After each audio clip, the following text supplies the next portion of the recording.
বিশ্বনন্দিত cricketer, মানে সারা বাংলাদেশের সব মানুষ তার পছন্দ করে, শুধুমাত্র আওয়ামী লীগের একটু ছোঁয়া লেগেছে কিছুদিন আগে, তাতেই তার বাড়ি পুড়িয়ে দিয়েছে।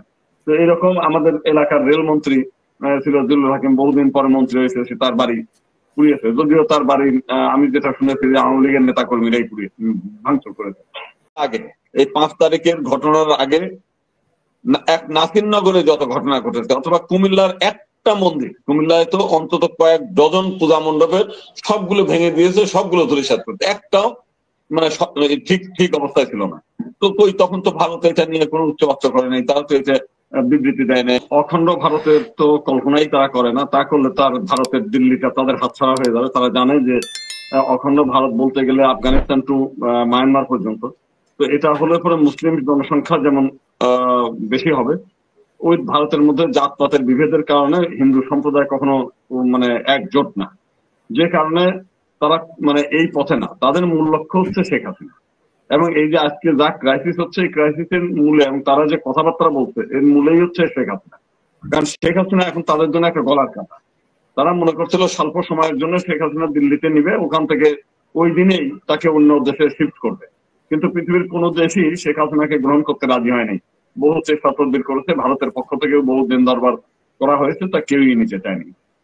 এখন তার একমাত্র উপায় ভারতে রাখলেও তাদের জন্য সমস্যা। তারা বুঝতে পারছে যে ভারতের মানে এমনি এক সুরে সবাই কথা বললো যে শেখ হাসিনাকে সাহায্য করা, কিন্তু ভিতরে ভিতরে প্রত্যেকেই বিরক্ত, এবং সরকারের মধ্যে একটা বড় ধরনের বিরক্তি আছে যে এই শেখ হাসিনাকে কোনো অবস্থাতেই এইখানে রাখা যাবে না।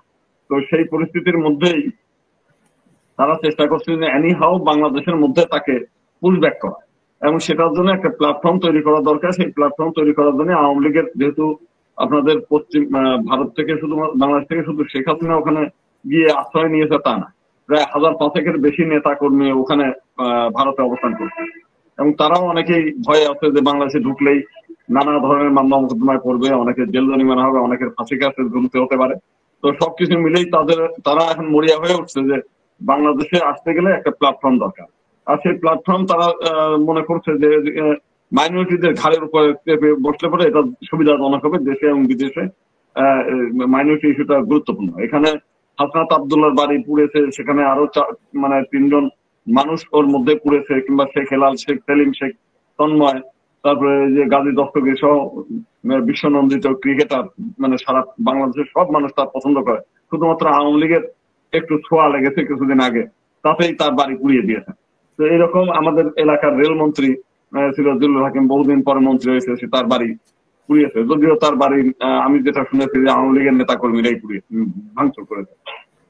এখন একদিকে এত মুসলিম মানে হিন্দু, যতটা হিন্দু বাড়ি পুড়েছে তার 3 গুণ 4 গুণ 5 গুণ বেশি পুড়েছে মুসলিম নেতাদের বাড়ি।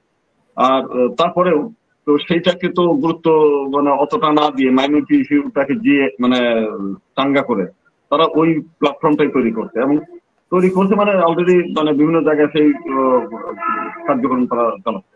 আরেকটা বিষয় হলো যে এই যে তাদের যে লক্ষ্যটা, সেই লক্ষ্যটার মানে শুরুটা কিন্তু 5 তারিখের আগে থেকেই, মানে যখনই এই জ্ঞানদান গুলো চলছিল তখন থেকেই এই আমাদের যে আন্দোলন, সেই আন্দোলনের বিরুদ্ধে তারা অবস্থান নিয়েছিল। আপনার বিভিন্ন সময় দেখবেন শেখ হাসিনাকে কিভাবে রক্ষা করা যায়, তাকে কিভাবে প্রতিষ্ঠিত করা হয়। গত 2টো নির্বাচনে সারা পৃথিবীর মানুষ যখন তাকে বাংলাদেশের এই নির্বাচন ব্যবস্থাকে বৈধতা দেয়নি, ভারত কিন্তু আগ বাড়িয়ে সেটা বৈধতা দিয়েছে। এবং আপনারা জানেন যে সুজাতা সিং নামে একজন ভদ্র মহিলা পররাষ্ট্র সচিব, সে এই সবকে কনভিন্স করতে আসছে এনি হাউ তাকে শেখ হাসিনাকে ক্ষমতা রাখতে হবে এবং নির্বাচনে যেতে হবে। তো এগুলো তাদের দীর্ঘদিনের পরিকল্পনা।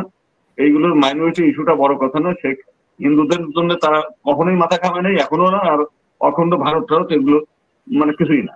এবং এইখানে শুভেন্দু অধিকারী যাই বলুক, এটার মূল লক্ষ্য দুটো। একটা হচ্ছে শেখ হাসিনাকে প্রত্যাবর্তন করার জন্য বাংলাদেশের প্ল্যাটফর্ম তৈরি করা, আর একটা হচ্ছে এই হিন্দু নির্যাতনের দিকে তুলে তারা পশ্চিমবাংলায় কিভাবে মমতাকে হটানো যায় এবং মুসলিমদেরকে কোণঠাসা করা যায়, মূলত হচ্ছে এইটাই কাজ। হিন্দুদের একটা সফট কর্নার আছে, হিন্দুরা যেহেতু মানে আত্মীয় স্বজন আছে পশ্চিমবাংলায় প্রচুর আছে, ভারতের মধ্যে আছে, তো এই জন্য হিন্দু নির্যাতনের কাহিনী তুলে ফেলে পশ্চিমবাংলার হিন্দুরা খেপে যায়। এই হলো বিষয়টা। দেখেন এই যে এই দিনে কিন্তু একজন উদীয়মান আইনজীবী, যিনি আমাদের সুপ্রিম কোর্টের নবাগত আইনজীবী, তাকে হত্যা করেছে। এটা নিয়ে কিন্তু তারা কোনো কথা বলছে। সুপ্রিম কোর্ট মানে জজ কোর্ট চত্বরটা মানে সেই দাঙ্গা হাঙ্গামা করে গাড়ি ভাঙচুর থেকে আরম্ভ করে অনেক কিছু করেছে। এটা নিয়ে কিন্তু কেউ কোনো কথা বলছে না। মূল বিষয়টা ওই যে মানে একটাই লক্ষ্য যে তাদের এইটা প্ল্যাটফর্মটা তৈরি করে, সেই কাজগুলো তারা করছে। এবং যদি হিন্দুদের প্রতি সহানুভূতিশীল তাদের থাকতো, তারা যেমন শুভেন্দু অধিকারী বলছে যে পশ্চিমবাংলাবাসী আপনারা রেডি থাকেন, পশ্চিমবাংলায় 2 কোটি হিন্দু চলে আসবে। তো 2 কোটি হিন্দু যখন গেল না, তখন তারা কিন্তু উত্তরবঙ্গের লোকজনদের বলে কয়ে তাদেরকে অনেক কুশলায় বর্ডার পর্যন্ত নিয়ে গেছে, সেখানে ভিডিও টিডিও তৈরি করে তারপরে বলতে তোমরা ফিরে চলে যাও। তো এবং এখন কি করছে, বর্ডার সিল করছে, কোনো ভিসা দিচ্ছে না, এবং হিন্দুরাও কোনো ভিসা পাচ্ছে না। যদি হিন্দুদের প্রতি সহানুভূতিশীল থাকতো তাহলে তো হিন্দুদের যাতায়াতটা বন্ধ করতো না, তারা সব বন্ধ করে দিত। বিষয়টা হচ্ছে যে এই মানে বাংলাদেশের বিরুদ্ধে তাদের অবস্থান বহুদিনের। সেখানকার মানে কিছু মানুষ বাংলাদেশ শুনলেই অনেকে বিদ্বেষী হয়ে ওঠে, অথচ এই দেশের মানুষ আজকে বলতে ডাক্তারি পরিষেবা দেবে না, কিন্তু বাংলাদেশ থেকে লক্ষ কোটি টাকা কিন্তু তারা আয় রোজগার করে শুধু বাংলাদেশি রোগীদের নিয়ে। আচ্ছা, এখান থেকে আপনার কলকাতা নিউ মার্কেটে ওইখানে একটা হাহাকার পড়ে গেছে, ভারতের নিউজেই আমরা দেখতে পাচ্ছি। কারণ বাংলাদেশের মানে লক্ষ লক্ষ পর্যটক ওখানে যায়, এই যে মার্কুরি স্ট্রিট, নিউ মার্কেট সহ ওইসব এলাকা সমস্ত হোটেলগুলো গড়ে উঠেছে বাংলাদেশের পর্যটকদের নিয়ে। এবং ওইখানে মানি এক্সচেঞ্জ থেকে আরম্ভ করে সবকিছু, হোটেল ব্যবসার সবগুলো লাটে উঠেছে, কোনো মানে নাই, পর্যটক নেই। ওদের মধ্যে হাহাকার, এমনও বক্তব্য দিচ্ছে যে আমরা আদা পেট মানে খেয়ে কোনো মতো বেঁচে আছি। তার মানে এখানে পর্যটক বন্ধ করলে যতটা না বাংলাদেশের ক্ষতি, সেটা আমরা গেলাম না। এখান থেকে পার্বত্য চট্টগ্রাম গেলাম, কক্সবাজার গেলাম, 2-4 বছর এখানে গেলাম না, অথবা মালদ্বীপ যাদের টাকা পয়সা আছে সেখানে গেল। এইটা বিষয় না, বেড়াতেই হবে এমন কোনো বিষয় না। আর বাংলাদেশের যে একেবারে ডাক্তার খুব কম আছে তাও না, মানুষের একটা মানসিক আস্থা একটু দূরে গিয়ে চিকিৎসা নিলে মনে ভালো লাগে, তাই বাংলাদেশেও প্রচুর ভালো ডাক্তার আছে। এবং এর ফলে ক্ষতিগ্রস্ত কিন্তু ভারতের মানে যারা ব্যবসায়ী, ভারতের যারা নাগরিক, তারাই। তো তারা তো এটা নিয়ে হাহাকার শুরু করছে। তো এখন এই বিষয়গুলো আমি মনে করি যে এগুলো তারা এটা টোটালটাই যা করছে সেটা হলো রাজনীতির ক্ষেত্র, এবং সেই রাজনীতি করে ভারতেরই ক্ষতি করছে বেশি, বাংলাদেশের জনগণের চেয়ে তাদের ক্ষতি হচ্ছে বেশি।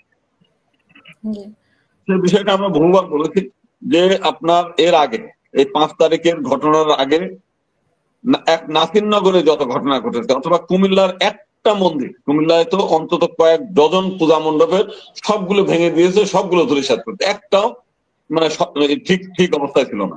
তো তখন তো ভারত এটা নিয়ে কোনো উচ্চবাচ্য করে নাই, তারা তো এটা বিবৃতি দেয় নাই, তারা এটা নিয়ে কিছুই। এবার তো বাংলাদেশে কোনো মন্দির ভাঙে নাই। একটা টিচিং সেন্টারের বিষয়টা আমরা জানি যে মেহেরপুরে, সেটাও একটা ভাড়া বাড়ির মধ্যে ইস্কনের এটা। বরং গত 2 দিন আগেও ভৈরবে নাকি একটা ইস্কনের মন্দির ভেঙেছে, মানে ভাঙচুর করেছে, সেখানে দেখলাম ছাত্রলীগের কর্মীরা। অর্থাৎ সমস্ত কিছু এইখানেও কিন্তু ইন্ধন আছে, মানে এই পরাজিত শক্তি তারা এখনো বাংলাদেশকে অস্থিতিশীল করার জন্য যা যা করা দরকার সবগুলোই করছে। অসংখ্য ধন্যবাদ।